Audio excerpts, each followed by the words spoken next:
Welcome back now to a 23 ABC exclusive. It was one of the most hard-fought races this election season, the battle for Kern County Sheriff. Incumbent Donny Youngblood fending off his first challenger in more than 10 years. 23 ABC's Tim Callahan is in Studio B with the sheriff, his first interview since election night. Tim? Yes, Jessica, thanks for that. Thank you, sir, for joining us. My pleasure. After election night, your first conversation. We want to put the numbers on your screen just to remind folks the election tallies have been coming through, and you, sir, got 67% of the vote last night. Your opponent receiving just over 30% of the vote. We have those numbers put on your screen there. 100% of precincts reporting there are still some ballots, but you, of course, have a commanding lead. You're, of course, feeling good about these numbers, declaring this a victory. Tell me about the campaign. This has been a hard-fought battle. We've talked several times. You were here for a debate. What was the campaign like, and what have you learned and taken away from this process? Well, when I first learned that I was going to have an opponent, I said, you know, I hope we can keep this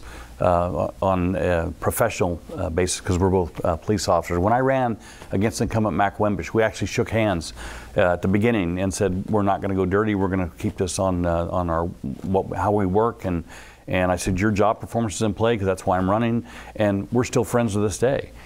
This one didn't take that route. This one went south right out of the gate, and of course it was disturbing to me, because he was attacking the organization that he's third in charge of, right, and an agency that I love very much. And what happens now? A lot of people are wondering, what is this relationship like with your former opponent? What will the culture be like in terms of the upper echelon of the department? Well, you know, I have an undersheriff and 3 other chiefs, and they're all on board going forward.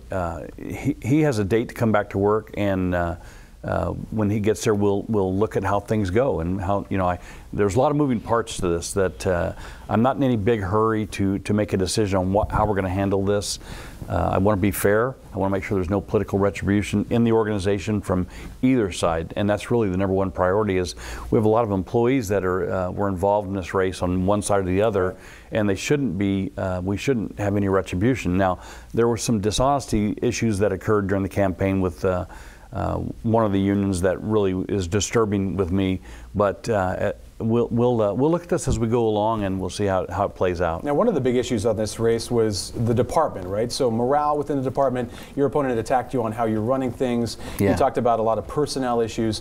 Have you taken any of those to heart? Will there be anything that you decide to change about the way the department's going, or is ironically, almost every issue that he brought up and every plan that he had, we'd already looked at, and he knows that, and we ruled them out because they weren't legal, because it wasn't feasible. We've gone through a fiscal emergency in our county that I can't be in control of. I have no way of manufacturing money, and that's a very fruitful time for someone to run against an incumbent sheriff, is when we're in financial difficulties, because it's easy to say what you want to do. And almost every sheriff across this nation had an opponent. The #1 thing is, I'm going to put more deputies on the streets. I mean, they all say that, but if we could put more deputies on the streets, we would have already done that. So we found that insulting. The upper administration of the Sheriff's Office found it insulting, and they began to work with me and for me in this campaign. Not that I ask anybody, because I never asked one person in the organization to get involved in this campaign. What is your plan, though, for deputy raises? Haven't had a raise in 9 years. It's the majority of the time you've been sheriff. Is there anything that can be implemented? Is there steps forward now to taking on some of those? Yeah, that's the #1 thing that has to be done, because we're losing them to other agencies.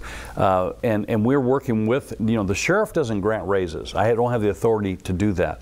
But I'm working with the CAO and with the Board of Supervisors, and there is a plan that they're working on to help boost the deputies' pay, so that we can help try and maintain them after they go through an academy. So we're working diligently on that, because that's the #1 thing that has to be done. And then we have to fill some of those positions. And we've had 3 back-to-back academies, and we're on the mend now. I think the Board of Supervisors is on board. They've been very supportive. I've tried to work with them through this fiscal emergency, because there's other departments.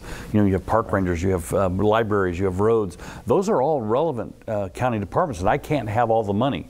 And so, is this a bump in the road in that process? Does this process feel like it? This was bigger than a bump in the road. This fiscal emergency was one like I've never seen before, and the price of oil went down so quickly and so low that it had a severe impact. And but I think we're on the mend. I really do. I see some positive things. I did not want to leave when we were in the low point. I want to be here through the good times. And this is your fourth term. Would you do this all over again? Would you? Well, you never say never. But you know, this campaign was difficult. And it looks like all campaigns are now difficult, and you know, the nasty and dirtiness of it. It's not me, and I find that very difficult. I couldn't respond to a lot of the things that were said.